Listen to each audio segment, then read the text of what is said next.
নমস্কাৰ বিটিআৰ নিৰ্বাচনলৈকে মাজত মাত্ৰ ৩টা দিন এই মুহূৰ্তত যদি চাও ৰাজ্যৰ মুখ্যমন্ত্ৰী ডক্টৰ হিমন্ত বিশ্ব শৰ্মাই প্ৰতিখন ৰাজনৈতিক নিৰ্বাচনী প্ৰচাৰ সভাত ব্যস্ত এই কাষৰত মুখ্যমন্ত্ৰী ডক্টৰ হিমন্ত বিশ্ব শৰ্মাই হেহতীয়া মন্তব্য যে বিটিআৰত ইউপিপিএলৰ চৰকাৰ আহিলেও মুখ্যমন্ত্ৰী ডক্টৰ হিমন্ত বিশ্ব শৰ্মাই থাকিব আনহাতে বিপিএফ চৰকাৰ আহিলেও মুখ্যমন্ত্ৰী ডক্টৰ হিমন্ত বিশ্ব শৰ্মাই থাকিব এনে ধৰণৰ মন্তব্য মাজত মাত্ৰ 3টা দিন আৰু এই সময়খিনিত বড়োভূমিত এতিয়া আকাশে বতাহে কেৱল নিৰ্বাচনী প্ৰচাৰ মুখ্যমন্ত্ৰীকে ধৰি আৰম্ভ কৰি ভিভিআইপি নেতাসকল এইবাৰ বড়োভূমিত প্ৰৱেশ কৰিছে হাগ্ৰামা মহিলাৰিক নতুন এটা ৰূপ দেখা পোৱা গৈছে ইউপিপিএলৰ প্ৰমোদ বড়োক আন এটা ৰূপ দেখা পোৱা গৈছে মুখ্যমন্ত্ৰী ডক্টৰ হিমন্ত বিশ্ব শৰ্মাৰ লগতে কেবিনেট পৰ্যায়ৰ কেইবাগৰাকীও মন্ত্ৰী ইতিমধ্যে এই নিৰ্বাচনী প্ৰচাৰ সভাত নামি পৰিছে মুখ্যমন্ত্ৰীৰ যি মন্তব্য সেয়া আপোনালোকক দেখাম আনহাতে হাগ্ৰামা মহিলাৰীয়ে কি মন্তব্য কৰিছে শেহতীয়াভাৱে সেয়াও আপোনালোকক দেখাম এই মুহূৰ্তত মই ডিবি নিউজৰ ডেস্কত আছোঁ জ্যেষ্ঠ সাংবাদিক ভূপেন মহন্তদা আছে আমাৰ সৈতে ভূপেন দা বড়োভূমিৰ যিটো ৰাজনীতি আমি যদি চাওঁ আপুনিও একেবাৰে ওচৰৰ পৰা দেখি আছে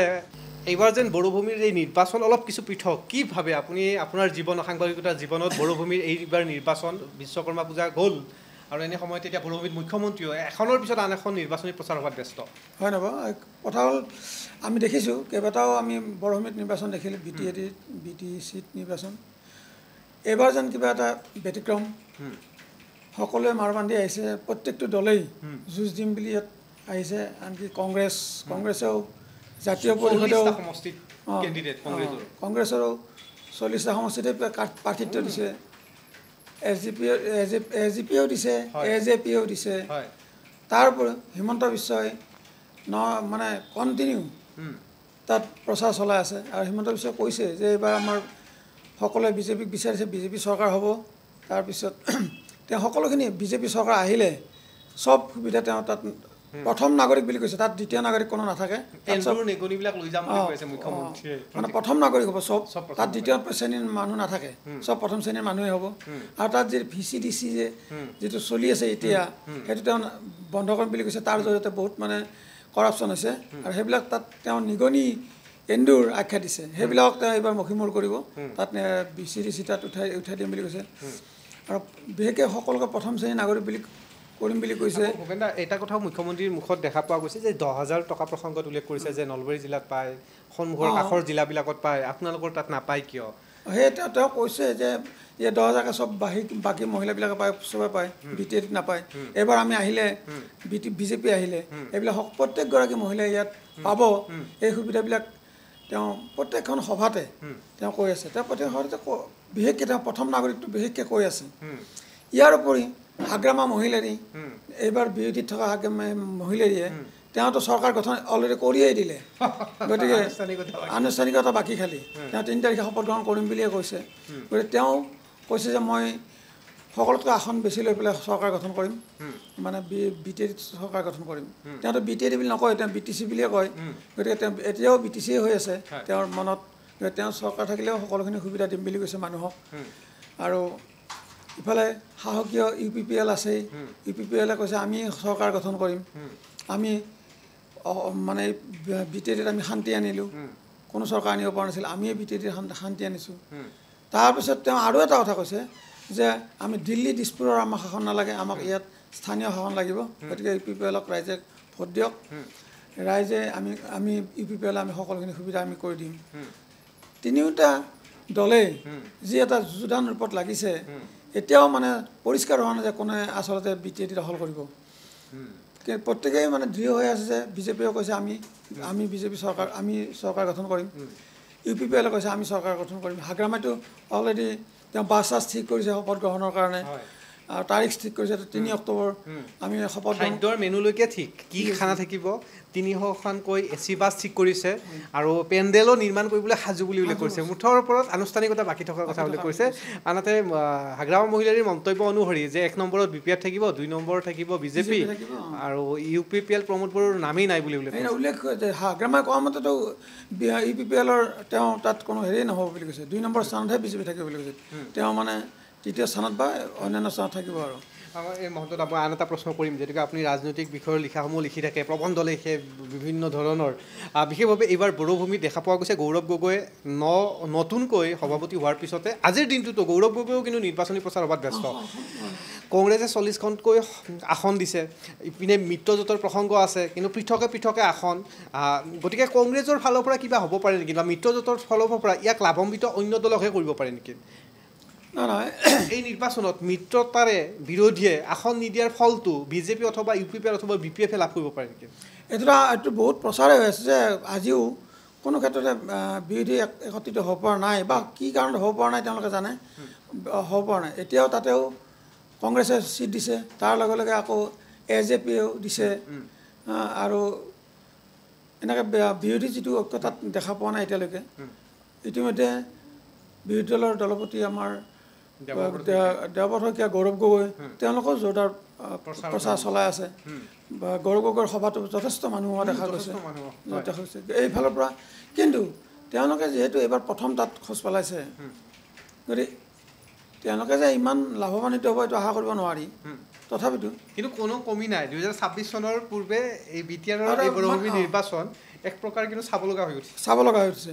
কংগ্ৰেছে এইকাৰণে তাত প্ৰাৰ্থী থিয় কৰিছে, 40টা চিটত তেওঁলোকে প্ৰাৰ্থী থিয় কৰিছে। এইকাৰণে তেওঁলোকে নিজক জুখিব খুজিছে, তেওঁলোকে কিমান ষ্ট্ৰং হৈছে, আগতকৈ কিমান BTR তেওঁলোকৰ প্ৰভাৱ কেনেকুৱা হ'ব, 2026 তেওঁলোকৰ প্ৰভাৱ কেনেকুৱা হ'ব, সেইটো চাবৰ কাৰণে সেইটো কংগ্ৰেছেও কৰিছে, AJPও কৰিছে। গতিকে খেলখন সঁচাই বৰ চাব লগা খেল হ'ব। কংগ্ৰেছক হয়তো পাব পাৰে, কিন্তু তেওঁ একক সংখ্যাগৰিষ্ঠতা নাপায়, এইটো সাধাৰণ কথা।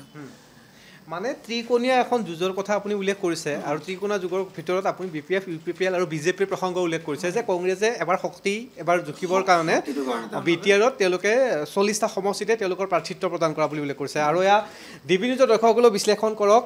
BTRৰ নিৰ্বাচনলৈকে মাজত মাত্ৰ 3টা দিন, আৰু 3টা দিনৰ ভিতৰত জমি উঠিছে BTRৰ বৰভূমিৰ ৰাজনীতি। প্ৰতিজন নেতাৰ যি মন্তব্য সেয়া শুনিলে আপোনালোকেও আচৰিত খাব। প্ৰতিটো ৰাজনৈতিক নেতাৰ কিন্তু এই মুহূৰ্তলৈকে দলৰ কিন্তু কনফিডেন্স লেভেল অতি 100% বুলিয়ে ক'ব পাৰি। ভূপেন দাই ইমান সুন্দৰ ৰূপত আপোনালোকক উপস্থাপন কৰিলে। আপোনালোকেও আপোনালোকৰ ধাৰণা মতামত কমেণ্ট আকাৰে জনাব পাৰে। আৰু এই মুহূৰ্তত আমি মুখ্যমন্ত্ৰী ডক্টৰ হিমন্ত বিশ্ব শৰ্মাই শেহতীয়াভাৱে কৰা মন্তব্য, য'ত উল্লেখ কৰিছে যে BTRত যি চৰকাৰ গঠন কৰিলেও কিন্তু মুখ্যমন্ত্ৰী ময়ে থাকিম, আৰু মুখ্যমন্ত্ৰীয়ে এইবাৰ বড়োভূমিত BJPৰ ভাল ফলাফল হোৱাৰ কথা উল্লেখ কৰিছে। সেই মন্তব্যটো আপোনালোকক শুনাই লওক। আমিতো UPPLৰ লগতো কণ্টেষ্ট কৰি আছোঁ, BPFৰ লগতো কণ্টেষ্ট কৰি আছোঁ। আমাক UPPLেও গালি পাৰি আছে, BPFেও গালি পাৰি আছে, কংগ্ৰেছেও গালি পাৰি আছে, আমিহে কাকো গালি পাৰা নাই। মই ইমান দেৰি ভাষণ দিলোঁ, কাৰোবাৰ নিগেটিভ কথা কৈছোঁ নেকি? ভালে, এইবাৰতো চবটো দেখিছে দেখোন মানুহৰ, আপোনালোকে নিজেই উৎসাহ দেখিছে, মই কি ক'ম। বেলেগ কোন পাৰ্টিৰ মিটিঙত ইমান উৎসাহ দেখিছে?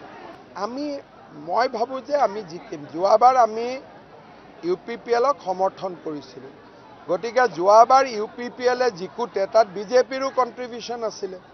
এইবাৰ আমি BJPয়ে নিজে খেলিছোঁ। মই ভাবোঁ যে ককলাবাৰীটো BJPৰে সমষ্টি, ভাল কৰি BJP জিকি যাব। যদি 20টাতকৈ বেছি চিট পাওঁ তেতিয়াহ'লে চৰকাৰ আমি কৰিম, কিন্তু অকলে আমি নকৰোঁ। আমি হাগ্ৰামা মহিলাৰীকো মাতিম, প্ৰমোদ বড়োকো মাতিম। ইয়াতে পাৰ্টিটো তিনিটাই, BJP, UPPL আৰু BPF। ক'ৰবাত নহয় ক'ৰবাতো তিনিটা একে জেগাতে আছে। এতিয়া কংগ্ৰেছে খালি ইয়াত নাই, কংগ্ৰেছক বাদ দি চবেইতো ক'ৰবাত নহয় ক'ৰবাত মিলা মিছা আছে, খালি কংগ্ৰেছে নাই। এইবাৰ আমি কৈছোঁ কি যে আমাৰ চবৰ লগতে ভাল, কিন্তু ভাল থাকিলে নহ'ব, সুশাসন। ইমান মহিলাই অৰুণোদয় পোৱা নাই, ইমান মানুহে ঘৰ পোৱা নাই, পৰিৱৰ্তন এটাতো BTCত লাগে। আমি এইটোৱে চেষ্টা কৰিছোঁ যাতে পৰিৱৰ্তন এটা হ'ব পাৰে। এইটোৱে বাৰ্তা দিব কৈছোঁ যে BTRখন এখন সংবেদনশীল জেগা। আমিতো বাহিৰৰ পৰা আহিছোঁ, হুলস্থুল কৰি গুচি যাম, ৰাতি কোনে মাৰটো খাব। সেইকাৰণে মই ইলেকশ্যনটোত কাকো সমালোচনা নকৰাকৈ ভাল পৰিৱেশত খেলিব খুজিছোঁ, যাতে ভাল পৰিৱেশটো ইলেকশ্যনৰ কাৰণে বেয়া হৈ নাযায়। আজি আপোনালোকে চাওক 18 তাৰিখ পালেহি, ক'তোতো কোনো গণ্ডগোল নাই। দুই এটা বিক্ষিপ্ত ঘটনাক বাদ দি সেইটোৱে এটা BJPৰ সফলতা। চবৰ লগতে কৰিম। হাগ্ৰামা মহিলাৰী, প্ৰমোদ বড়ো দুইজনে লগত থাকিব লাগে। মোৰতো দৃষ্টিভংগী যে যদি আমাৰ চৰকাৰ নহয় বাকী দুইজনে আমাৰ লগত থাকিব লাগে। এনেওতো আজিওতো চব NDAতে আছে, হাগ্ৰামাও NDAত আছে এক প্ৰকাৰে, UPPLও আছে, ময়ো আছোঁ। প্ৰথমবাৰ অস্ত্ৰত দপদপনি নোহোৱা নিৰ্বাচন, সেইটোৱে আমাৰ চৰকাৰৰ সফলতা। যিমান আৰ্মছ এমুনেশ্যন আছিল চবটো মই লৈ গ'লোঁ, নতুনকৈ এতিয়া যাতে অস্ত্ৰ নাহে। শুনিলে এয়া আছিলে মুখ্যমন্ত্ৰী ডক্টৰ হিমন্ত বিশ্ব শৰ্মাৰ মন্তব্য। আজিৰ দিনটোতে হাগ্ৰামা মহিলাৰেও মন্তব্য কৰিছে। ইতিমধ্যে ভূপেন বত্ৰদাই উল্লেখ কৰিছে যে প্ৰায় তেওঁলোকৰ যি নিৰ্বাচনী খানা শপত গ্ৰহণ অনুষ্ঠানৰ বাবে যোজা কৰিছে 300খনকৈ বাছৰ কথা উল্লেখ কৰিছে। সেই মন্তব্য আপোনালোকক শুনাই লওক। AC বাছ দিছে একদম দূৰ হৈ না ইয়াৰ পৰা যোৱাটো। মংগলদৈৰ পৰা AC বাছ 100টা 200টা লৈ পেলাই যাব। ইয়াৰ ৰাইজে সকলো ৰাইজে যাব এই শপত গ্ৰহণৰ দিনা 2 লাখৰ ওপৰত। AC বাছ দিছে একদম দূৰ হৈ না ইয়াৰ পৰা যোৱাটো। মংগলদৈৰ পৰা AC বাছ 100টা 200টা লৈ পেলাই যাব। ইয়াৰ ৰাইজে সকলো ৰাইজে যাব এই শপত গ্ৰহণৰ দিনা 2 লাখৰ ওপৰত। AC বাছ দিছে একদম দূৰ হৈ না ইয়াৰ পৰা যোৱাটো। মংগলদৈৰ পৰা AC বাছ 100টা 200টা লৈ পেলাই যাব। ইয়াৰ ৰাইজে সকলো ৰাইজে যাব এই শপত গ্ৰহণৰ দিনা 2 লাখৰ ওপৰত। AC বাছ দিছে একদম দূৰ হৈ না ইয়াৰ পৰা যোৱাটো। মংগলদৈৰ পৰা AC বাছ 100টা 200টা লৈ পেলাই যাব। ইয়াৰ ৰাইজে সকলো ৰাইজে যাব এই শপত গ্ৰহণৰ দিনা 2 লাখৰ ওপৰত। AC বাছ দিছে একদম দূৰ হৈ না ইয়াৰ পৰা যোৱাটো। মংগলদৈৰ পৰা AC বাছ 100টা 200টা লৈ পেলাই যাব। ইয়াৰ ৰাইজে সকলো ৰাইজে যাব এই শপত গ্ৰহণৰ দিনা 2 লাখৰ ওপৰত। এনেদৰে এতিয়া দেখা পোৱা গৈছে বড়োভূমিত নিৰ্বাচনী প্ৰচাৰত ব্যস্ত প্ৰতিটো ৰাজনৈতিক দল। কিন্তু সময়লৈকে ৰ'ব লাগিব, 3 দিন মাজত মাত্ৰ সময় আছে। আপোনালোকৰ ধাৰণা মতামত কমেণ্টত জনাওক। বিদায় লৈছোঁ।